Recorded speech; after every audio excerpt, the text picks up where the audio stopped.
quel que soit ce que tu pratiques, ce que tu fais, Christ t'en délivrera toujours parce qu'il est venu pour mettre fin au péché. C'est fini.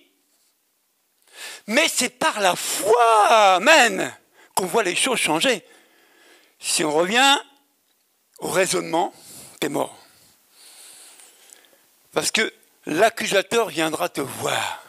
Hé Tony, Dieu t'a dit que ça, c'est faut pas manger. Pourquoi tu manges? Et la culpabilité vient. Elle rentre en toi, elle te condamne. Et tu n'oses plus lever la tête. Tu n'oses plus venir à l'église. Tu n'oses même plus prier. Tellement ce poids de la culpabilité vient sur toi. Pourquoi? Parce que tu raisonnes. Amen. Mais si tu as foi en Jésus-Christ, tu dis non, tu n'as plus rien à me réclamer. Jésus a pris mon péché, c'est fini, basta. C'est par la foi. Mais on ne veut plus vivre par la foi. C'est ça notre problème. Amen. C'est par la foi que nous sommes sauvés, par le moyen de la foi. La Bible dit que vous êtes sauvés par grâce, mais par le moyen de la foi. Pas le foie gras qu'on va non, la foi en Jésus, la foi en sa parole. Si seulement cette parole je l'ai reçue, si seulement je la mets en pratique, alors je suis victorieux du péché. Mais sans ça, le péché peut être victorieux de moi. Romains 5. On va un peu plus loin. Oui, c'est un thème tellement immense, le péché, que on passerait des jours et des semaines. 12 à 21. C'est pourquoi de même que par un seul homme, le péché est entré dans le monde. Et par le péché, la mort. De même, la mort a atteint tous les hommes pour que tous ont péché. En effet, avant que la loi ne soit donnée, le péché était déjà dans le monde. Or, le péché n'a pas pris en compte quand il n'y a pas de loi. Pourtant, la mort a régné depuis Adam jusqu'à Moïse, même sur ceux qui n'avaient pas péché, par une transgression semblable à celle d'Adam, qui est l'image de celui qui doit venir. Mais il y a une différence entre le don gratuit et la faute. En effet, si beaucoup sont morts par la faute d'un seul, la grâce de Dieu est le don de la grâce qui vient d'un seul homme, Jésus-Christ, ou bien plus abondamment a été déversé sur beaucoup. Il y a une différence entre ce don et les conséquences du péché d'un seul. En effet, c'est après un seul péché que le jugement a entraîné la condamnation, tandis que le don gratuit entraîne l'acquittement après un grand nombre de fautes. Si par un seul homme, par la faute d'un seul, la mort a régné, ceux qui reçoivent avec abondance la grâce et le don de la justice régneront à plus forte raison dans la vie par Jésus-Christ lui seul. Amen. Ainsi donc, de même que par une seule faute la condamnation a atteint tous les hommes, de même par un seul acte d'acquittement la justification qui donne la vie s'étend à tous les hommes. En effet, tout comme par la désobéissance d'un seul homme, beaucoup ont été rendus pécheurs. Beaucoup seront rendus justes par l'obéissance d'un seul. L'intervention de la loi a entraîné la multiplication des fautes, mais là où le péché s'est multiplié, la grâce a surabondé. Ainsi, de même que le péché a régné par la mort, de même la grâce règne par la justice pour la vie éternelle, par Jésus-Christ notre Seigneur. Amen. Voilà le résumé. Le péché qui est arrivé par la faute d'Adam et Ève. La faute, les conséquences et tout ce qu'on peut dire sur le péché. Il fallait que Dieu change la donne. Mais comment on peut être justifié? Comment? Puisque le péché me condamne, qui va m'enlever la condamnation? Qui? Un seul. Jésus, le nouvel Adam, est venu pour nous justifier. C'est pour ça que quand le diable t'attaque, dis-lui, tu n'as plus rien à me réclamer. Jésus a payé. Et il le sait. Il sait que Jésus a payé. Il le sait. Mais comme il a peu de temps, parce qu'on dit que Jésus reviendra. Amen. Et j'espère que vous avez toujours cette espérance-là pour vous préparer à son retour. Non? Parce que ça viendra comme le jour d'un voleur. On ne va pas t'envoyer un email. Hein? Non, si tu n'es pas prêt, tu ne pars pas, gars. Tant pis pour toi. Jésus revient. Alléluia. Jésus revient, alléluia. Seras-tu prêt quand il viendra? Alléluia, alléluia. Si tu es prêt, il te prendra. Si tu es prêt, il te prendra. C'est ça. Et avec lui, tu régneras. Alléluia, alléluia. Chante ce chant-là régulièrement. Amen. Tu vas t'amener à te préparer. Colossiens, on va lire Colossiens. Colossiens 2, 13 à 16. Et ça, tu dois le graver sur les tablettes de ton cœur pour que le diable te laisse tranquille. Il n'arrête pas, lui, il nous harcèle. Il nous harcèle.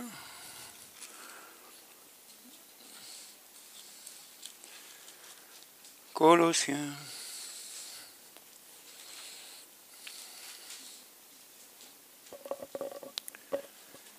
Colossiens 3. Non, Colossiens 2, pardon. À partir du verset 13 à 16. Amen. Vous qui étiez morts en raison de vos fautes et de l'incirconcision de votre corps, il vous a rendus à la vie avec lui. Il nous a pardonné toutes nos fautes. Il a effacé l'acte rédigé contre nous qui nous condamnait par ses prescriptions. Il les a annulés. Amen. Donc quand on annule quelque chose, il n'y en a plus. Il les a annulés en les clouant à la croix. Amen. Il les a ainsi dépouillés. Il a dépouillé les dominations et les autorités et les a données publiquement en spectacle en triomphant d'elles par la croix. Amen.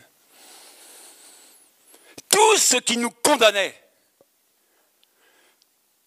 là où on avait des hontes, là où on avait fait des crimes, quel que soit ce qu'on avait fait, qu'on a commis. Il dit tout ça, je l'ai annulé à la croix. C'est fini. La Bible dit qu'il n'y a plus de condamnation pour ceux qui sont en Jésus. C'est bien dit en. La Bible dit qu'il faut être enraciné dans la parole de Dieu. Enraciné en Christ, pas superficiel. Parce que si tu fais du superficiel, mon ami, il y en a un, peut-être tu ne connais pas, qui s'appelle le diable, le séducteur, le malin, il va t'attraper. Eh oui. Je disais à ma femme que quand tu es assis là, tu es tranquille. Le diable, il te laisse tranquille aussi. Dès que tu arrives dans le service là, le diable dit « Ah, toi à nous deux, on y va !» Et il te cogne. Ah oui, il te cogne bien. Pour voir si tu vas résister. Ah oui, je suis un conquérant. Oui, mais viens me conquérir. Il dit viens. Viens, ouais, tu vois. Et lui, il ne va pas avec ses petits bras. Il vient avec ses esprits malins te combattre. Amen. Il vient la nuit t'ensorceler. Il vient te détruire. Et si tu n'es pas enraciné dans la parole de Dieu, si tu ne la mets pas en pratique, il aura raison de toi. On a vu ça vendredi. On dit que si tu n'obéis pas à la parole de Dieu, si tu ne la mets pas en pratique, tu seras semblable à quelqu'un qui a bâti sur du sable. Ta vie. La pluie, le vent, les tempêtes vont venir et la maison ne résistera pas. Je disais vendredi, regardez pour beaucoup la vie de certaines personnes détruites à cause de quoi? Et pourtant, il parlait de Jésus. Ah oui, il y a écouté et pratiqué chez Dieu. Mais la Bible dit que si les paroles que tu entends, que Jésus te donne, si tu les mets en pratique, tu bâtis sur du roc. Amen. La tempête va venir, le diable va s'acharner, mais tu résisteras. On n'a pas dit que ça va être facile. Hein. J'ai lutté avec une tempête, moi j'étais dans la marine. Hein. Quand c'est la tempête en pleine mer, je vous dis, hein, je vois des films, j'étais dedans. Hein. Le bateau, tu ne sais pas s'il va pas remonter, c'est des trucs de ouf. Puis quand le camion est plat, je dis, ouf, quelle tempête on a essuyé. On est encore vivants. Combien de tempêtes on n'a pas essuyé, nous tous ici. Mais qui a dit que ça serait arrêté les tempêtes? Il y en aura toujours dans ta vie des tempêtes. Mais la parole de Dieu t'en fait quoi? Dieu m'a dit, oui, il n'y a pas de problème, Dieu m'a dit, Dieu parle tout le temps, Dieu, il n'y a pas de souci. Mais pour toi, tu fais quoi? Qu'est-ce qu'on fait de cette parole-là que Dieu nous a laissée? Regardez un autre passage, on oublie tout ça. 1 Jean 3, verset 7 à 8. On va finir par là. Non, on ne va pas finir par là. Ça, c'est pour vous montrer qu'on n'a pas un petit Dieu avec nous.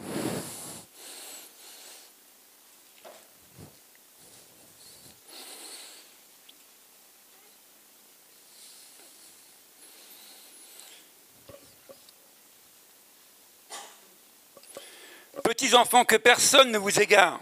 Celui qui pratique la justice est juste comme Christ lui-même est juste. Celui qui pratique le péché est du diable, car le diable pêche dès le commencement. Or, c'est pour détruire les œuvres du diable que le Fils de Dieu est apparu. Amen. Jésus n'est pas venu se promener pour dire « Hey, bonjour, je suis le Fils de Dieu, je m'appelle Jésus ». Ce n'était pas sa mission. Sa mission, c'était atteindre la croix.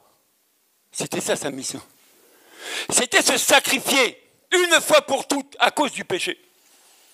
Mais la Bible dit qu'il est apparu pour faire une chose, détruire les œuvres du diable. Détruire la violence. Détruire l'homosexualité. Détruire tout ce qui est lié au mal. Et au malin. Détruire. Et comment il l'a fait? Il a tout pris à la croix. Amen. Donc si tu n'as pas compris ça, il faut que tu le comprennes. Si tu es réellement enfant de Dieu, personne ne peut plus rien te réclamer. Jésus a payé déjà pour toi. Ce péché qui te condamnait, ce péché qui t'amenait à la mort, c'est fini. Il a pris ton péché. Il a tout pris. C'est terminé. Maintenant, il nous demande une chose en retour. Dieu nous aime. Amen. Il n'a pas élaboré le plan du salut pour qu'on soit sauvé seulement et on ne fait rien en retour. Il nous a laissé une mission. Marc 16. Eh oui, et c'est cette mission que pour beaucoup, on ne fait plus. Mais si on ne la fait pas, je vous dis, Jésus ne va pas le faire à notre place. Hein. C'est fini ça. Quand Jésus était à la croix, il a dit, j'ai tout accompli. Il a tout accompli quoi? Qui peut me répondre à ça? Jésus, à un moment, à la croix, il dit, Père, j'ai tout accompli. Il l'a dit ou il ne l'a pas dit? Mais il a accompli quoi?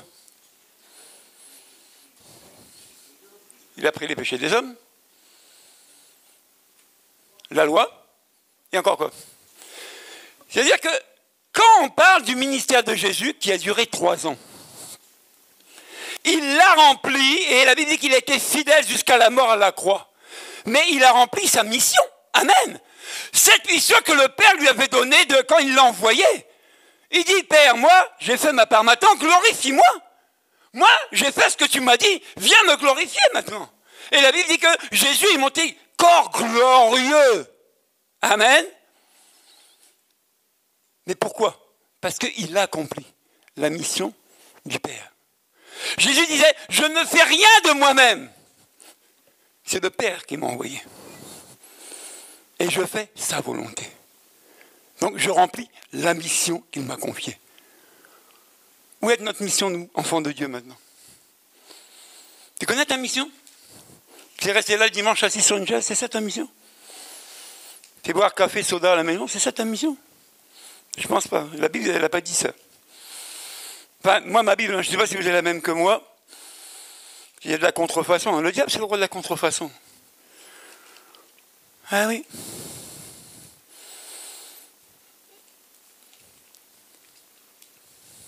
Ah, j'y arrive. Marc 16, à partir du verset 15. Ce qu'on appelle la mission universelle. Pour tous, à la surface de la terre. Et c'est pour nous, enfants de Dieu, Église de Christ. Puis il leur dit, allez dans le monde entier proclamer la bonne nouvelle à toute la création, c'est-à-dire à tout qui respire. Celui qui croira et qui sera baptisé sera sauvé, mais celui qui ne croira pas sera condamné. Et voici les signes qu'apporteront ceux qui auront cru. En mon nom, ils pourront chasser les démons, parler de nouvelles langues, attraper des serpents, et s'ils boivent des breuvages mortels, celui-ci ne leur fera aucun mal. Ils poseront les mains sur les malades et les malades seront guéris. Après avoir parlé, le Seigneur fut enlevé au ciel et il s'assit à la droite de Dieu. Quant à eux, ils s'en allèrent prêcher partout. Le Seigneur travaillait avec eux et confirmait la parole par des signes qui l'accompagnaient. Amen. Jésus s'adresse à ses disciples avant de repartir auprès du Père. Il a dit, voilà la mission que je vous laisse. Allez partout dans le monde annoncer la bonne nouvelle pour que les gens puissent croire, qu'ils ne soient pas condamnés, mais qu'ils soient sauvés. Qu'est-ce que les disciples ont fait? Ils ont raisonné, ils ont écouté seulement, ils sont repartis à leurs occupations. La Bible dit quoi? Ils sont partis et les signes les accompagnaient. Ah! Ils sont partis où? Dehors, dans le monde entier. Annoncer la bonne nouvelle. Et Dieu était avec eux. Et Dieu témoignait de sa puissance à travers eux. Bon, moi, je vous pose la question, qu'est-ce qui se passe en 2021 avec l'Église? On est scotché? On attend quoi? Qu'est-ce qu'on attend? Tu peux écouter la télévision, tu peux tout faire, hein? Tu n'auras jamais des bonnes informations. Ce n'est que des mauvaises informations, que des bruits de guerre, que des maladies, que des choses comme ça. Moi, je dis au fort, je n'ai jamais rencontré un homme politique qui me parle d'amour. C'est toujours l'argent, c'est toujours l'économie, c'est toujours ça. C'est jamais l'amour du prochain, jamais. Mais c'est réservé à nous, l'Église, de parler de l'amour de Dieu. Mais comment on parle de l'amour de Dieu? Amen. À qui on en parle? À nous qui savons déjà ou à ceux qui ne connaissent pas l'Évangile? Mais c'est la mission de l'Église. Et nous savons que les conséquences du péché sont en train d'agir. Le diable détruit des foyers entiers. Il détruit. C'est son boulot. Jean 10 nous le dit. Lui, c'est le voleur. Il vient voler, égorger, détruire. Mais Jésus, c'est quoi? C'est le bon berger qui a donné sa vie pour ses brebis. Et la vie en abondance. Jésus ne se limite pas. C'est l'abondance avec Jésus. Nous tous, on vit quelque part, non? On fait quoi? Au boulot, tu fais quoi? Tu parles à qui? T'as honte? Mais il n'y a plus de honte. Hein. La honte, c'est quand ils ont pris conscience qu'ils avaient désobéi. Donc, la culpabilité de la désobéissance faisait « Ah, on est nus, j'ai honte, j'ai peur, je me cache. » Mais Christ nous a libérés, amen. On n'a plus peur, on ne peut plus se cacher. On doit aller annoncer la bonne nouvelle.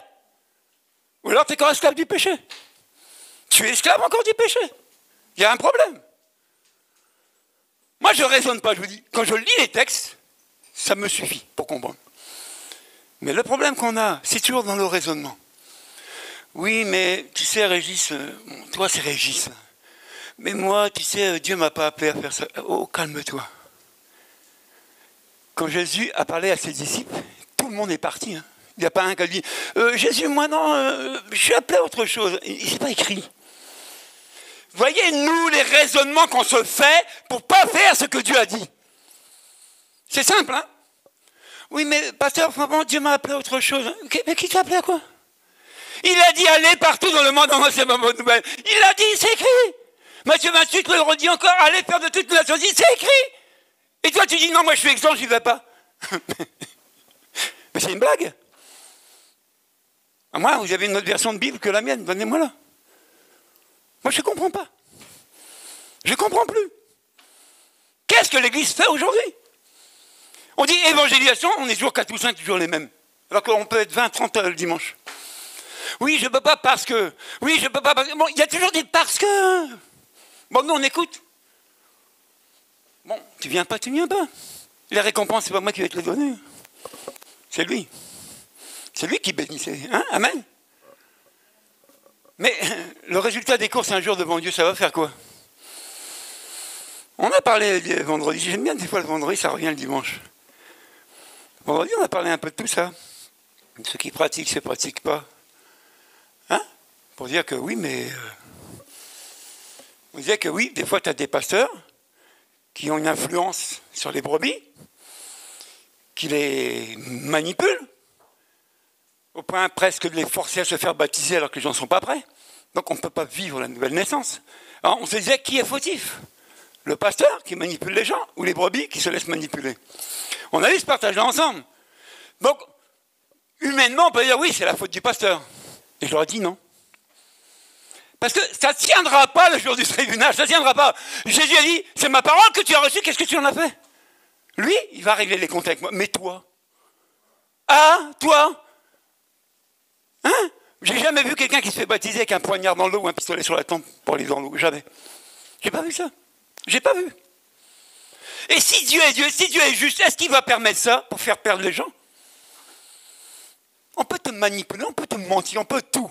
Mais comme Dieu est juste, il te fera justice. À un moment donné, il te sortira de là où tu es, il t'enverra ailleurs. Ah oui? Dieu n'est pas fou. Il n'envoie pas des brebis quelque part pour qu'elles soient tuées. Non, il n'est pas fou. On a un Dieu qui est sage. Amen. Et il sait ce qu'il fait. Mais nous, on est plus sages. Bientôt, on va se mettre au pied des gens pour qu'ils viennent prier. Ici, depuis qu'on a commencé, j'en ai entendu des vertes et des pas mûres. J'en entends encore. On a mis de l'évangélisation en place. On fait des événements. On a mis de l'enseignement en place. On a un vendredi de partage et de prière. Qu'est-ce qu'on peut faire encore plus pour l'Église? Mais tout ça, c'est du temps qu'on prend du sacrifice, nous, pour les brebis. Amen. Qu'est-ce que vous voulez qu'on fasse de plus? Qu'on dépouille? Non, Jésus s'est dépouillé. On ne peut rien faire de plus. Alors on va dire, oui, le pasteur là-bas, Bretagne, il est mauvais, il est méchant. Il dit, oh, tu vas te dire. Mais devant Dieu, tu diras quoi? Il dit, d'accord, je l'ai vu. Mais toi, tu as fait quoi depuis? Qu'est-ce que tu as fait? Tu n'as rien fait. Parabole des talents, des mines. Vous connaissez ça? Vous connaissez pas ça?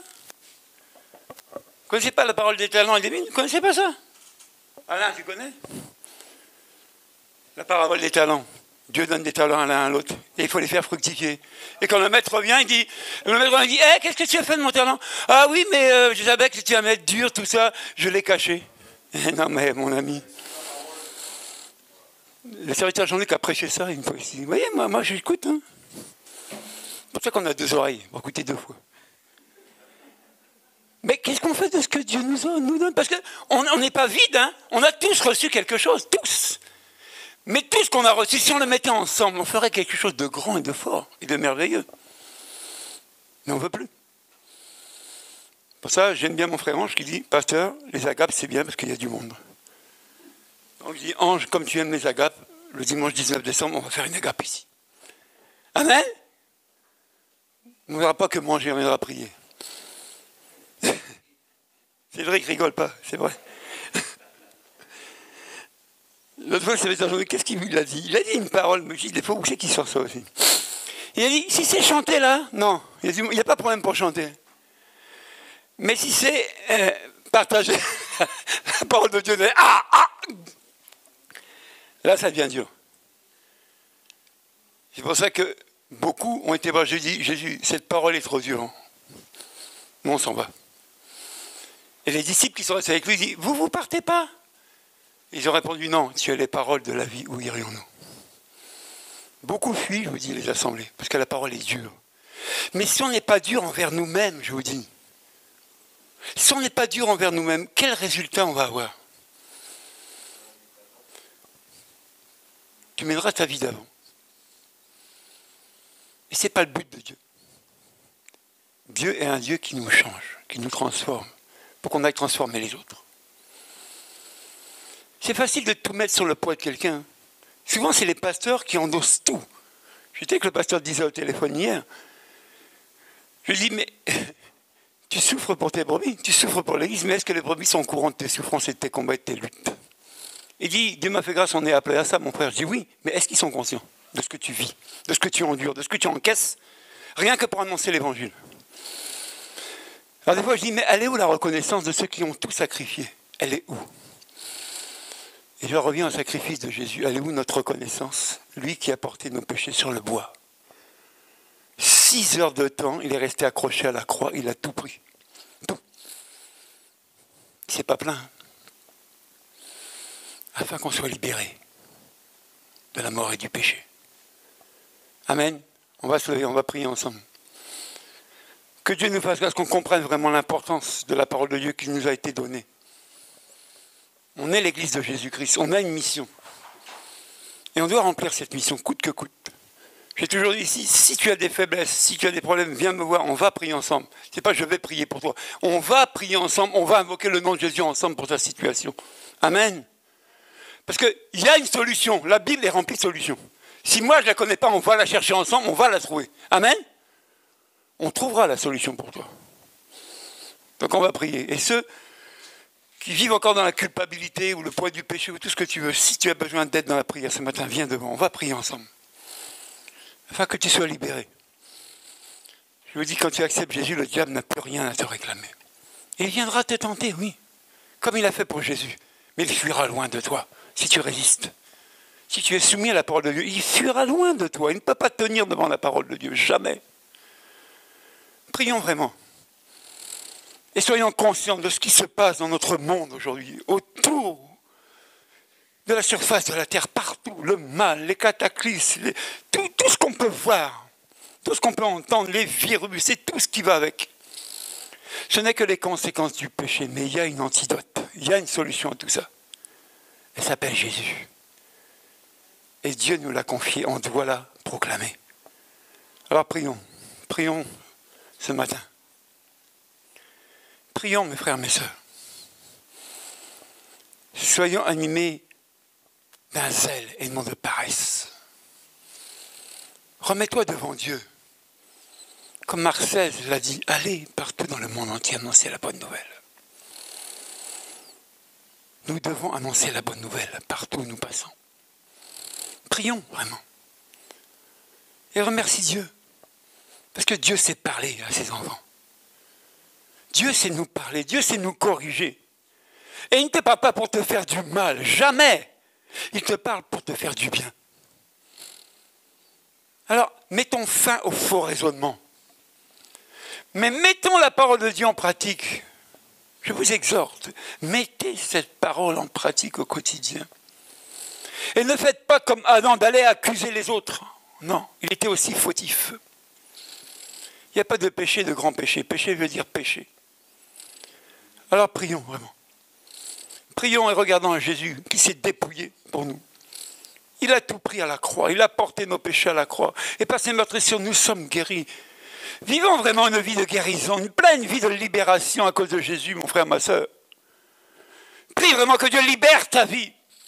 Que ta vie fleurisse vraiment avec la parole de Dieu.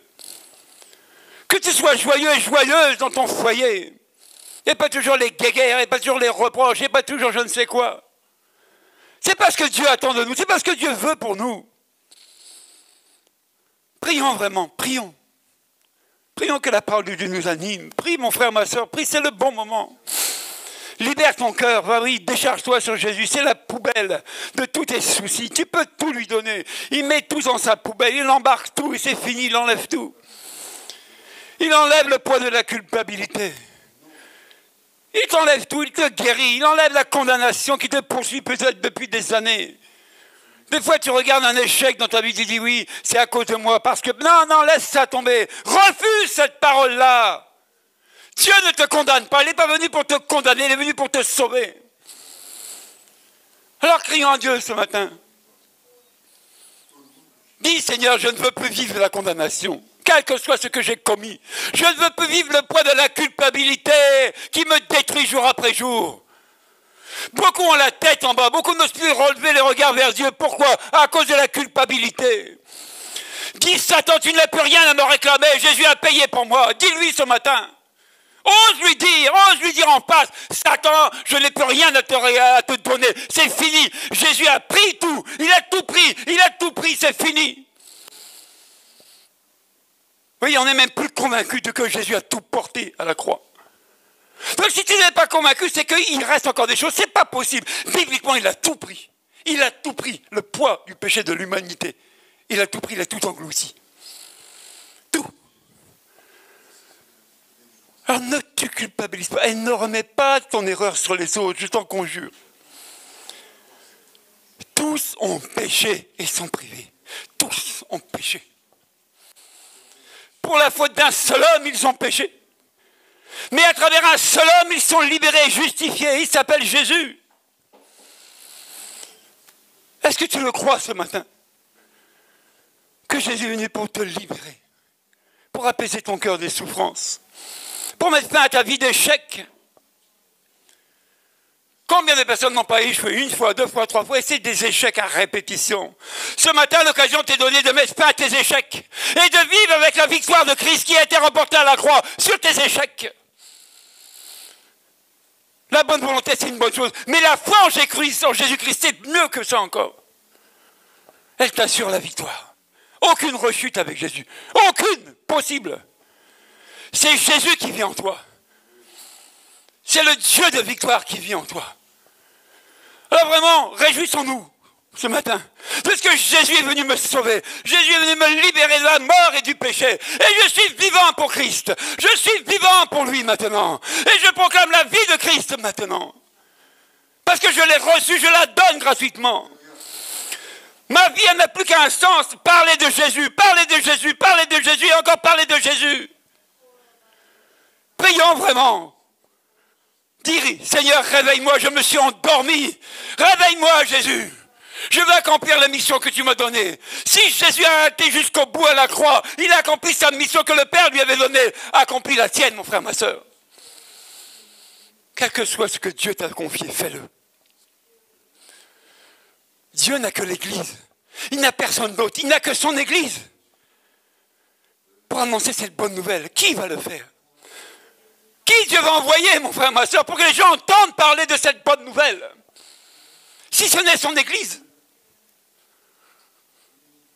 Prie pour ta timidité. Prie pour la peur du qu'en dira-t-on.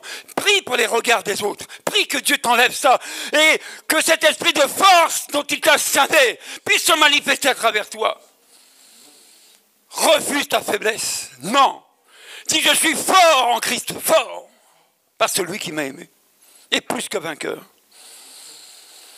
Je suis fort, fort, oui, plus que vainqueur, par le sang de Jésus.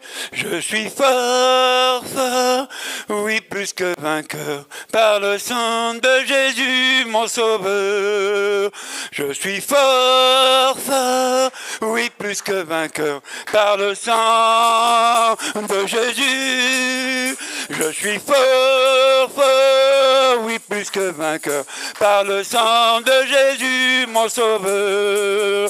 Je suis fort, fort, oui, plus que vainqueur, par le sang de Jésus. Je suis fort, fort, oui, plus que vainqueur, par le sang de Jésus, mon sauveur. Je suis fort, fort, oui, plus que vainqueur, par le sang de Jésus. Je suis fort, fort, oui, plus que vainqueur, par le sang de Jésus, mon sauveur. Amen. Que Dieu vous bénisse.